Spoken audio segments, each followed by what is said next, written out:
Bab 14. Kebohongan tentang apa yang terjadi dan mengapa. Akan ada penjelasan spiritual dan logis atas apa yang terjadi pada jutaan orang yang hilang dan mengapa hal itu terjadi. Mengenai kebohongan spiritual, akan ada penjelasan yang menyatakan bahwa orang-orang yang hilang dibawa ke planet lain atau ke kapal induk. Ya, saya benar-benar serius. Mereka akan mengatakan itu karena kami belum tercerahkan dan harus disingkirkan. Anda akan mendengar mereka berkata, hidup akan lebih baik tanpa kita. Berikut kutipan dari Barbara Marciniak, seorang penulis zaman baru yang populer, untuk membantu Anda lebih memahami maksud saya. Orang-orang yang meninggalkan planet ini selama masa perubahan bumi tidak lagi dapat diterima di sini dan mereka menghentikan keharmonisan bumi.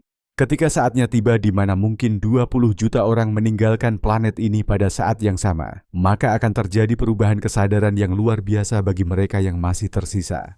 Sekarang, beberapa penganut zaman baru mungkin tidak setuju dan menyatakan bahwa kami disingkirkan agar kami dapat tercerahkan dan kemudian kembali dan mengajar semua orang yang tertinggal. Entah mereka mengira orang-orang yang diangkat itu mendapat pencerahan atau tidak, ini adalah kebohongan rohani. Sadarilah bahwa ini adalah bagian dari penipuan zaman baru setan. Tentu saja akan ada penjelasan tentang penculikan alien. Mereka akan memberitahu Anda bahwa kami dibawa untuk mendapatkan pencerahan, untuk eksperimen, untuk menjadi ras budak, untuk membantu menyelamatkan bumi, atau untuk membantu menyelamatkan umat manusia dari suatu kiamat. Budaya kita terobsesi dengan kehidupan di luar bumi. Saya yakin orang-orang mempunyai pengalaman nyata dengan alien dan menjadi saksi mata berbagai tanda dan keajaiban yang terjadi akibat pertemuan tersebut. Jumlah data dan bukti yang kami miliki mengenai pertemuan ini terlalu banyak untuk disangkal. Namun, ada kebenaran penting di sini yang setan tidak ingin Anda ketahui. Pendeta Billy Crone telah melakukan banyak penelitian terhadap benda terbang tak dikenal dan makhluk luar angkasa. Pernyataan berikut ini adalah ringkasan dari apa yang dia temukan. Alien berbohong seperti setan, alien bepergian seperti setan, alien mengajar seperti setan, alien berkomunikasi seperti setan, alien merasuki seperti setan, alien dihardik dengan nama Yesus sama seperti setan. Ya, Anda membacanya dengan benar. Alien adalah setan. Saya tidak ingin Anda tertipu lagi mengenai hal ini. Menurutku ini adalah salah satu kebohongan iblis yang sangat jahat. Penting bagi Anda untuk bisa mengenali penipuan ini dan bisa melihatnya sebagaimana adanya. Kita akan melihat masing-masing klaim tersebut secara lebih rinci. Namun pertama-tama Anda perlu memahami apa itu setan. Alkitab memberitahu kita bahwa setan adalah malaikat yang jatuh. Semuanya dimulai dengan Raja Iblis, setan. Ketika setan berdosa dan memberontak melawan Allah, dia dibuang ke bumi bersama dengan semua malaikat lain yang mengikutinya. Lihat Wahyu 12, 4-9. Dalam kitab suci ini, setan adalah kerub dan Lucifer yang diurapi. Anda berada di Eden, taman Tuhan. Anda adalah kerub yang diurapi yang menutupi. Lalu aku menempatkanmu di gunung suci Tuhan. Kamu sempurna dalam kehidupanmu sejak kamu diciptakan, sampai terdapat kefasikan dalam dirimu. Karena banyaknya perdaganganmu, maka isi hatimu penuh dengan kekerasan, dan kamu telah berdosa. Oleh karena itu aku telah membuangmu sebagai orang yang tidak senonoh dari gunung Tuhan. Aku telah menjatuhkanmu ke tanah. Aku telah menempatkanmu di hadapan raja-raja, agar mereka dapat melihatmu. Yehezkiel 28, 13-17. Betapa kau terjatuh dari surga, hai Lucifer, putra Fajar. Betapa kamu ditebang hingga rata dengan tanah, kamu yang melemahkan bangsa-bangsa. Yesaya 14, 12 versi Raja Yakobus baru. Ketika murid-murid Yesus takjub karena mereka bisa mengusir setan dengan namanya, Yesus memberitahu mereka bahwa dia menyaksikan setan jatuh dari surga. Dalam ayat-ayat ini, Yesus adalah Tuhan. 70 orang itu kembali dengan gembira sambil berkata, Tuhan, bahkan setan-setan pun takluk kepada kami atas namamu. Katanya kepada mereka, aku melihat setan jatuh seperti kilat dari langit. Lukas 10, 17-18. Meski kini para malaikat jatuh berdiam di bumi, mereka masih mempunyai akses untuk berkomunikasi dengan Tuhan di surga. Faktanya, mereka harus mendapat izin Tuhan untuk berinteraksi dengan kita sebagai manusia. Lihatlah percakapan antara Tuhan dan setan mengenai Ayub. Anak-anak Tuhan mengacu pada malaikat. Sekarang, pada hari ketika anak-anak Allah datang menghadap Yahweh, setan juga datang di antara mereka. Tuhan berkata kepada setan, "Dari mana asalmu?" Kemudian setan menjawab Yahweh dan berkata, "Dari berjalan bolak-balik di bumi dan dari berjalan naik turun di dalamnya." Tuhan berkata kepada setan, "Sudahkah kamu mempertimbangkan hambaku Ayub? Sebab tidak ada seorang pun di bumi yang seperti dia, orang yang tak bercacat dan jujur, yang takut akan Tuhan dan menjauhi kejahatan." Kemudian setan menjawab Yahweh dan berkata, "Apakah Ayub tidak takut akan Tuhan? Bukankah kamu sudah membuat pagar sekelilingnya, sekeliling rumahnya, dan sekeliling segala miliknya pada segala sisinya? Engkau telah memberkati pekerjaan tangannya, dan kekayaannya bertambah di bumi. Tapi ulurkan tanganmu sekarang, dan sentuhlah semua yang dimilikinya, dan dia akan meninggalkanmu di hadapanmu." Tuhan berkata kepada setan, "Lihatlah, segala miliknya ada dalam kekuasaanmu. Hanya pada dirinya sendiri jangan mengulurkan tanganmu." Ayub 1, 6-12. Setan sangat nyata, begitu pula pasukan malaikat jatuhnya. Suatu hari akan tiba di mana para malaikat yang jatuh ini akan diusir dari surga. Itu terjadi pada saat pengangkatan. Mereka kehilangan akses kepada Tuhan pada saat itu. Akan ada peningkatan yang signifikan dalam aktivitas alien dan setan sejak hari itu dan seterusnya. Itu karena mereka akan mengetahui bahwa waktu yang tersisa sangat singkat. Mereka akan sangat marah. Soalnya, mereka tahu bagaimana cerita ini berakhir. Mereka semua akan berakhir di lautan api. Wahyu 20, 10, Matius 25, 41. Naga besar itu dilemparkan ke bawah. Si ular tua, dia yang disebut iblis dan setan, penipu seluruh dunia. Dia dilemparkan ke bumi, dan malaikat-malaikatnya juga dilemparkan bersamanya. Aku mendengar suara nyaring di surga berkata, "Sekarang keselamatan, kuasa, dan kerajaan Allah kita, dan kuasa Kristusnya telah tiba." Fatau penuduh saudara-saudara kita telah dijatuhkan, yang menuduh mereka siang dan malam di hadapan Allah kita. Mereka mengalahkan dia karena darah anak domba, dan karena perkataan kesaksian mereka. Mereka tidak mencintai kehidupan mereka, bahkan sampai mati. Karena itu bersukacitalah, hai surga dan kamu yang diam di dalamnya. Celakalah bumi dan laut, sebab setan telah turun kepadamu dengan murka yang besar, padahal ia tahu bahwa umurnya hanya sedikit. Wahyu 12, 9-12. Sekarang setelah Anda memahami siapa setan itu, mari kita pertimbangkan masing-masing poin tentang alien yang seperti setan. Alien berbohong seperti setan. Alien mengklaim bahwa mereka adalah spesies yang berevolusi dan berpendidikan tinggi. Ini adalah kebohongan evolusi. Kita tahu itu bohong karena Tuhan menciptakan segala sesuatu untuk tujuan yang unik. Anda bukanlah suatu kebetulan evolusi. Anda tidak berevolusi dari lumpur luar angkasa. Anda diciptakan menurut gambar Allah untuk kemuliaannya. Siapa yang menurut Tuhan menipu kita dengan kebohongan? Dia sendiri adalah bapak kebohongan setan. Dia selalu mencari mangsa untuk mencari seseorang yang bisa dia tipu. Dalam ayat-ayat ini, setan adalah iblis. Kamu berasal dari ayahmu, iblis, dan kamu ingin melakukan keinginan ayahmu. Dia adalah seorang pembunuh sejak awal dan tidak berdiri di dalam kebenaran karena tidak ada kebenaran di dalam dirinya. Ketika dia berbohong, dia berbicara sendiri. Fatau dia pembohong dan bapak segala kebohongan. Yohanes 8:44. Sadar dan kendalikan diri.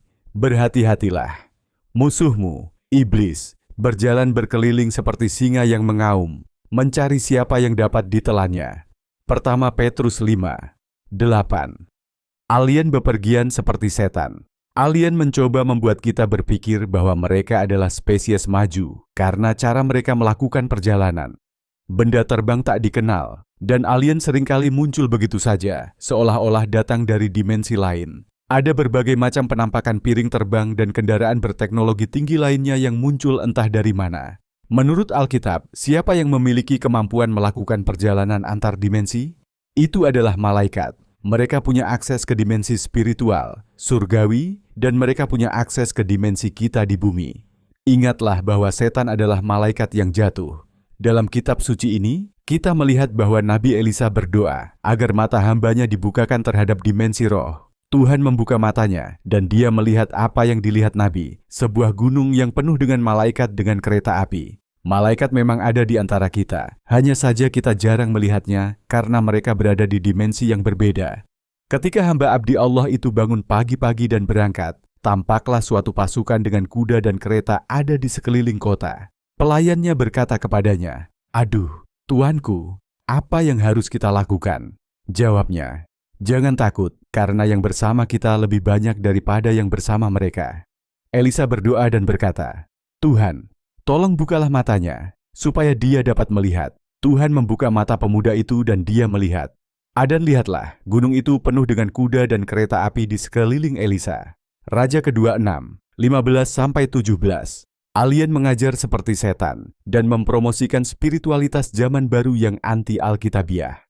Ini adalah beberapa hal yang diajarkan setan yang menyamar. Manusia adalah dewa kecil, manusia perlu menyembah bumi. Yesus adalah alien, dosa tidak ada, sehingga manusia tidak perlu diselamatkan. Yesus benar-benar mengatakan bahwa manusia bisa menjadi, "Ya Tuhan, orang-orang perlu bersatu dalam pemerintahan satu dunia." Dan Lucifer yang Anda kenal sebagai iblis adalah pahlawan yang akan menyelamatkan Anda. Pemerintahan yang bersatu, ya? Itulah tepatnya yang akan didirikan oleh Antikristus setelah pengangkatan. Ingat siapa yang tinggal di dalam Antikristus. Itu setan.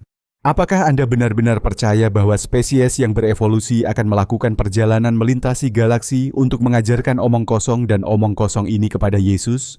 Anda mungkin mengira mereka akan mengajari kita sesuatu yang berguna untuk memecahkan masalah global, seperti obat untuk suatu penyakit. Siapa yang disebutkan dalam Alkitab karena mengajarkan segala macam kejahatan kepada orang-orang? Sekali lagi, itu adalah setan dan para malaikat yang jatuh. Sekarang Roh Kudus memberitahu kita dengan jelas bahwa di akhir zaman ada beberapa orang yang akan berpaling dari iman yang sejati. DI akan mengikuti roh-roh penipu dan ajaran yang berasal dari setan. 1 Timotius 4, satu terjemahan hidup baru. Saya heran Anda begitu cepat meninggalkan.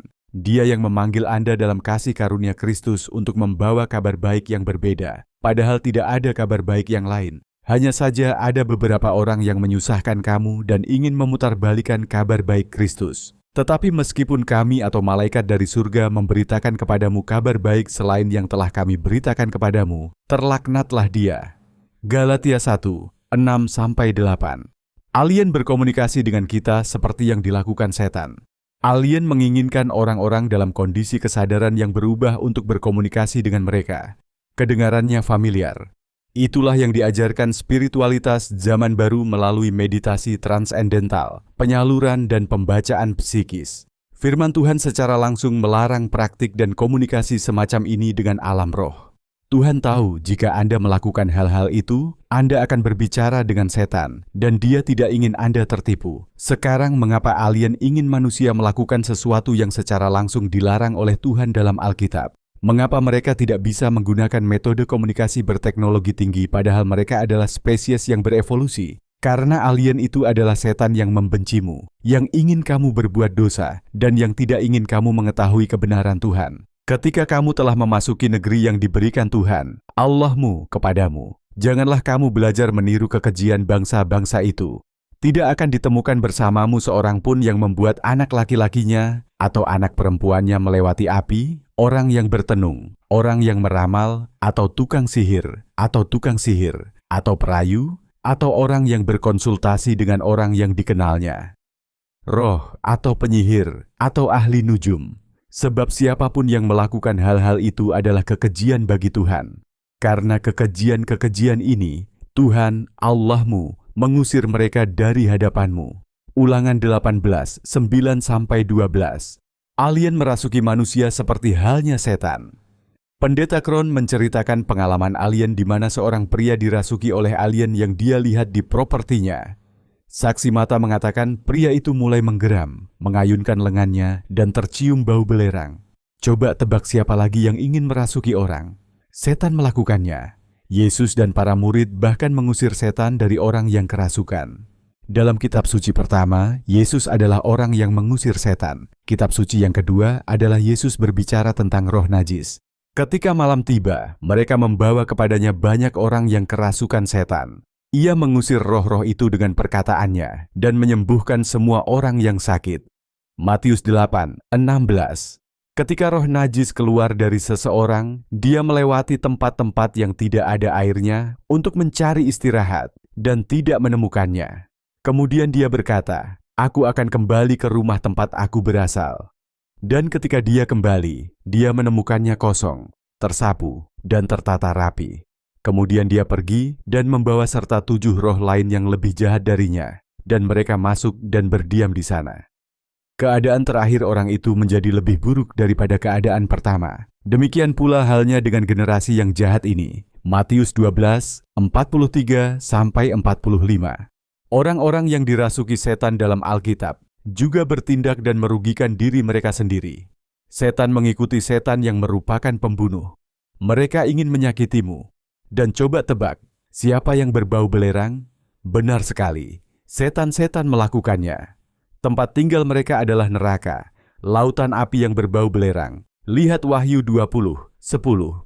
Dalam ayat ini, kita melihat seorang laki-laki yang kerasukan roh najis mendekati Yesus. Artinya dia kerasukan roh najis. Ketika ia telah keluar dari perahu, tiba-tiba seorang laki-laki yang kerasukan roh jahat menemuinya keluar dari kubur. Dia tinggal di kuburan. Tak seorang pun dapat mengikatnya lagi, bahkan dengan rantai pun tidak, sebab ia seringkali diikat dengan belenggu dan rantai. Dan rantai itu telah dirobek olehnya, dan belenggu itu dipatahkan berkeping-keping.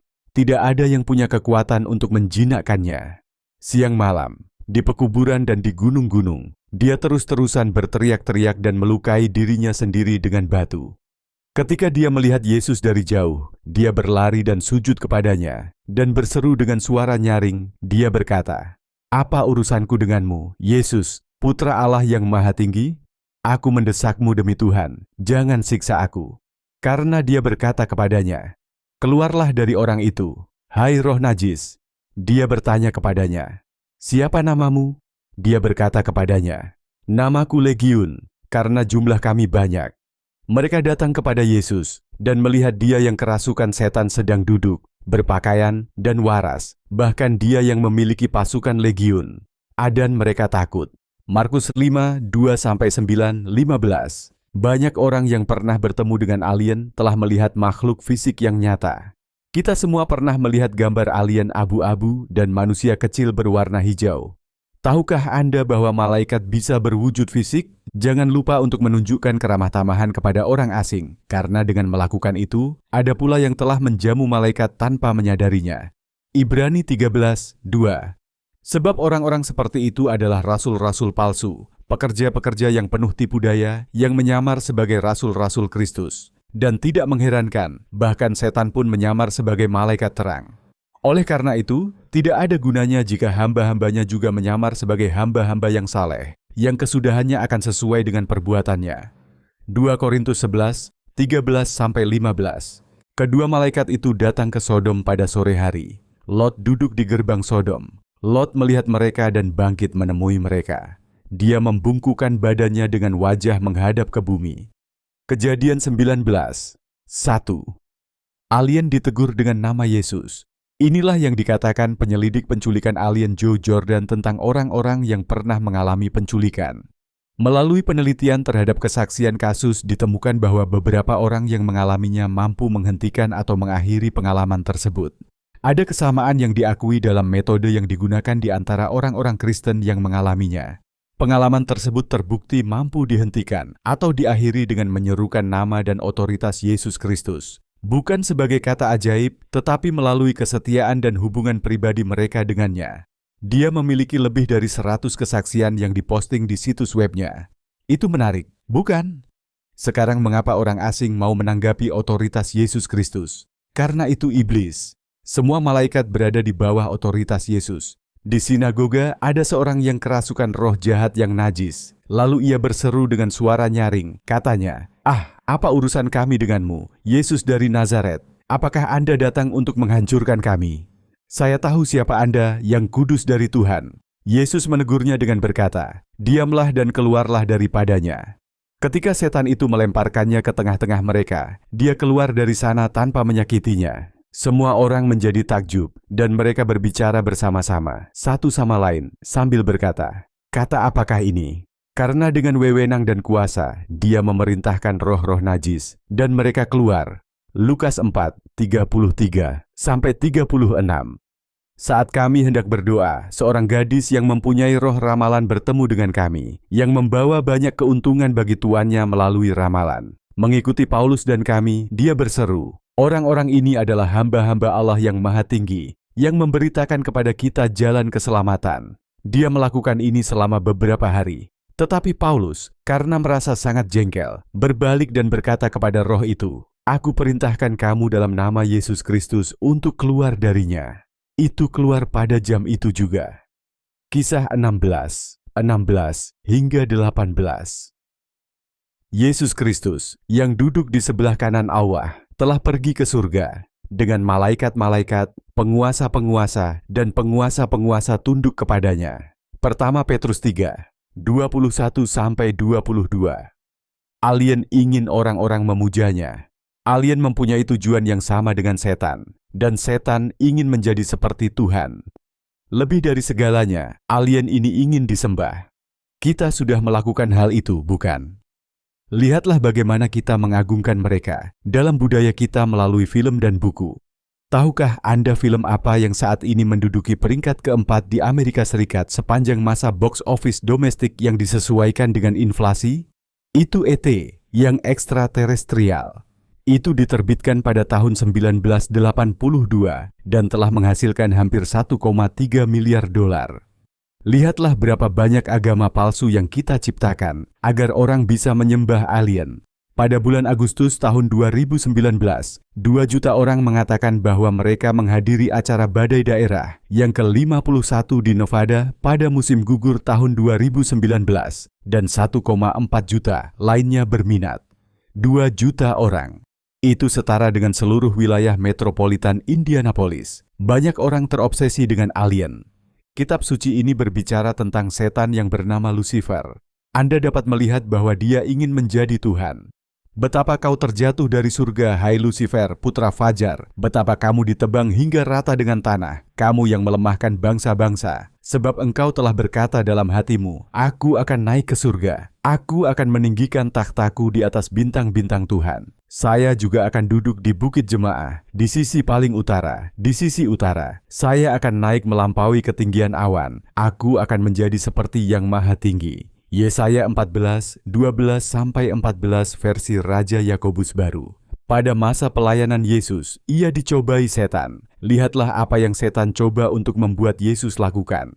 Sekali lagi, iblis membawanya ke gunung yang sangat tinggi dan menunjukkan kepadanya semua kerajaan di dunia dan kejayaannya. Dia berkata kepadanya, "Aku akan memberimu semua ini jika kamu mau sujud dan menyembahku." Kemudian Yesus berkata kepadanya, "Enyahlah aku, setan, sebab ada tertulis, kamu harus menyembah Tuhan, Allahmu, dan kamu harus beribadah kepada Dia saja." Matius 4, 8-10. Benar, setan ingin Yesus menyembahnya. Ingatlah bahwa Yesus adalah Tuhan yang menjadi manusia. Jadi setan tidak hanya ingin menjadi seperti Tuhan, dia ingin menggantikan Tuhan. Dia ingin Tuhan menyembahnya. Dalam ayat-ayat di bawah ini, Anda dapat melihat sepanjang sejarah bahwa manusia menyembah setan. Mereka tidak membinasakan bangsa-bangsa seperti yang diperintahkan Tuhan kepada mereka, melainkan mencampurkan diri mereka dengan bangsa-bangsa dan mempelajari perbuatan-perbuatan mereka. Mereka melayani berhala-berhala mereka, yang kemudian menjadi jerat bagi mereka. Ya, mereka mengorbankan putra dan putri mereka kepada setan. Mazmur 106, 34-37. Kemudian dia meninggalkan Tuhan yang menjadikannya dan menolak batu karang keselamatannya. Mereka membuatnya cemburu pada dewa-dewa asing. Mereka memancing kemarahannya dengan kekejian. Mereka berkorban kepada setan, bukan Tuhan, kepada dewa-dewa yang tidak mereka kenal, kepada dewa-dewa baru yang muncul baru-baru ini, yang tidak ditakuti oleh nenek moyangmu. Ulangan 32, 15-17. Di sini, Rasul Paulus memerintahkan kita untuk tidak menyembah apapun selain Tuhan. Ketika kita menggantikan Tuhan dengan sesuatu yang lain, maka sesuatu yang lain itu memang setan. Nah, hal-hal inilah yang menjadi teladan kita. Dengan maksud kita jangan bernafsu terhadap hal-hal yang jahat, sebagaimana mereka juga bernafsu. Jangan menjadi penyembah berhala seperti yang dilakukan sebagian dari mereka. Sebagaimana ada tertulis, orang-orang itu duduk untuk makan dan minum, lalu bangkit untuk bermain. Oleh karena itu, kekasihku, menjauhlah dari penyembahan berhala. Anggaplah Israel menurut daging. Bukankah mereka yang memakan korban ikut serta dalam altar? Lalu apa yang saya katakan? Bahwa sesuatu yang dipersembahkan kepada berhala adalah sesuatu, atau bahwa berhala adalah sesuatu? Tetapi aku mengatakan bahwa hal-hal yang dikorbankan oleh orang-orang bukan Yahudi, mereka korbankan kepada roh-roh jahat dan bukan kepada Allah. Dan aku tidak ingin kamu bersekutu dengan roh-roh jahat. Anda tidak dapat meminum cawan Tuhan dan cawan iblis secara bersamaan. Anda tidak dapat mengambil bagian dalam meja Tuhan dan meja setan. 1 Korintus 10, 6-7, 14, 18-21. Apakah Anda masih sulit mempercayai bahwa alien benar-benar tipuan setan? Simak apa yang dikatakan para peneliti sekuler ini. Seorang peneliti benda terbang tak dikenal dan ahli astrofisika terkenal, Dr. Jacques Vallée, yang dikenal karena penelitiannya yang menginspirasi film Pertemuan Dekat Jenis Ketiga karya Steven Spielberg, mengatakan hal ini tentang benda terbang tak dikenal dalam sebuah wawancara. Fenomena tersebut muncul dalam lingkungan manifestasi yang termasuk meningkatnya kesadaran akan sinkronisitas, suara dan cahaya paranormal, dan terkadang kebetulan yang tidak masuk akal serupa dengan yang dijelaskan dalam literatur poltergeist. Peneliti dan penulis benda terbang tak dikenal, John Keel, mengatakan, benda terbang tak dikenal tersebut tampaknya tidak ada sebagai benda nyata yang diproduksi. Mereka tidak sesuai dengan hukum alam lingkungan kita. Tampaknya mereka tidak lebih dari transmogrifikasi yang menyesuaikan diri dengan kemampuan pemahaman kita. Ribuan kontak dengan entitas tersebut menunjukkan bahwa mereka adalah pembohong dan artis yang suka berpura-pura. Manifestasi benda terbang tak dikenal tampaknya, pada umumnya hanyalah variasi kecil dari fenomena demonologi kuno. Mirip dengan poltergeist. Benar-benar, itu adalah kerasukan setan. Kebenaran yang setan tidak ingin Anda ketahui adalah bahwa alien sebenarnya adalah setan. Setan adalah malaikat yang jatuh, sama seperti setan. Renungkan kebenaran ini sejenak dan pahami seluruh bobotnya. Setan telah lama menipu Anda dengan menyamar sebagai makhluk luar angkasa. Kita tahu bahwa setan suka menyamar sebagai malaikat terang. Tidak sulit baginya untuk menjadi alien. Setan-setan ini telah menggunakan tipu muslihat kuno serigala berbulu domba untuk menipu Anda. Sebab orang-orang seperti itu adalah rasul-rasul palsu, pekerja-pekerja yang penuh tipu daya, yang menyamar sebagai rasul-rasul Kristus. Dan tidak mengherankan, bahkan setan pun menyamar sebagai malaikat terang. 2 Korintus 11, 13-14. Waspadalah terhadap nabi-nabi palsu yang datang kepadamu dengan menyamar seperti domba, padahal sesungguhnya mereka adalah serigala yang buas. Dari buahnya lah kamu akan mengenal mereka. Apakah kamu memetik buah anggur dari semak duri atau buah ara dari rumput duri?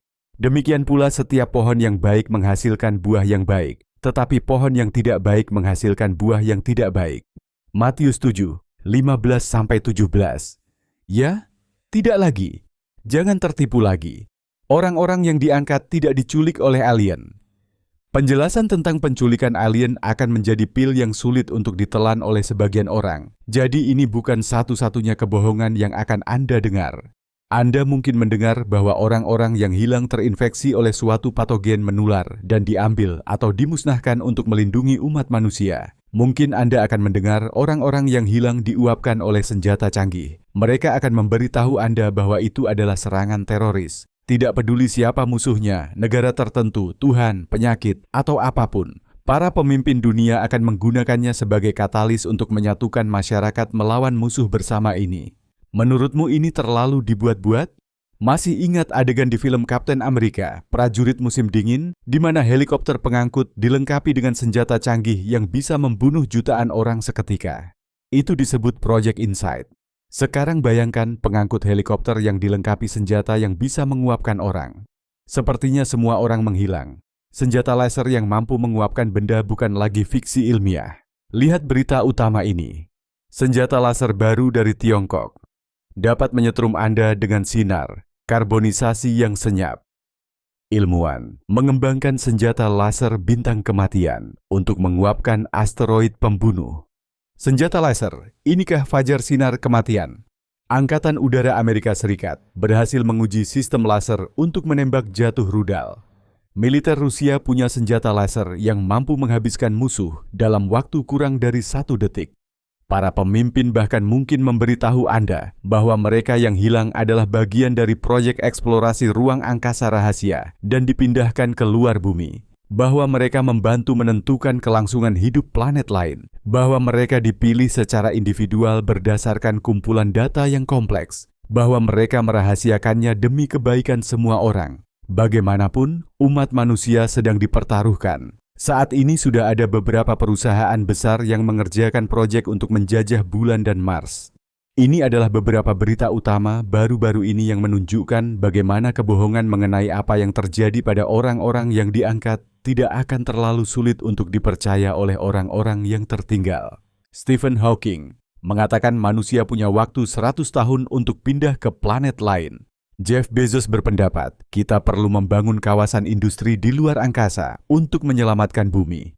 Temui orang-orang yang berencana menjajah Mars pada tahun 2032. Menjajah bulan bisa menjadi kunci menyelamatkan bumi, kata Jeff Bezos. Elon Musk dari SpaceX mengatakan, dia bisa menerbangkan manusia ke Mars dalam 4 tahun. Elon Musk, kita harus menjajah Mars untuk melestarikan spesies kita dalam Perang Dunia Ketiga. Ilmuwan baru meneleportasi foton dari bumi ke orbit untuk pertama kalinya. Kirimkan aku, Scotty. Peneliti teleportasi partikel cahaya 6 km. Anda juga akan mendengar kebohongan yang tampaknya tidak masuk akal. Beberapa orang akan mengatakan ada kecerdasan buatan komputer yang canggih atau ras alien berteknologi tinggi yang mengendalikan realitas Anda. Bahwa Anda hidup di dunia video game yang dihasilkan komputer. Ini disebut hipotesis simulasi, dan para ilmuwan telah mempelajarinya selama bertahun-tahun. Mereka mungkin mengatakan mereka yang menghilang mendapat tumpukan merah seperti yang dilakukan Neo di film Matrix. Jika Anda belum familiar dengan film tersebut, tokoh utamanya, Neo, menelan pil merah yang membangunkannya dari dunia virtual realitinya.